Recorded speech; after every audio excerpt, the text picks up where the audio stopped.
This is our Selectorized shoulder press machine. The first thing you want to do is take a look at the plaque. If you ever forget what it says or what this is used for, then it will demonstrate the movements here and then also show you the muscle groups that are worked. The next thing you want to do is adjust your seat, and the goal is to make it so that when you put your hands at your shoulder height, those handles are right there. So I'm a little low here. So we're going to grab this adjustable knob, squeeze it, it's going to rise on its own, and let's give that a test. Good. The next thing and final thing we do before performing the exercise is finding our weight.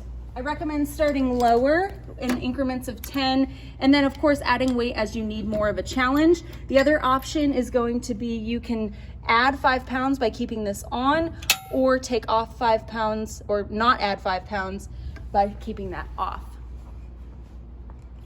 We're going to raise both arms up overhead, working our shoulder joint and our deltoid muscles, bringing them up and down. You do have the option on this machine of working one arm at a time. If you do that, make sure that you do the same amount of exercises on the other side for balance.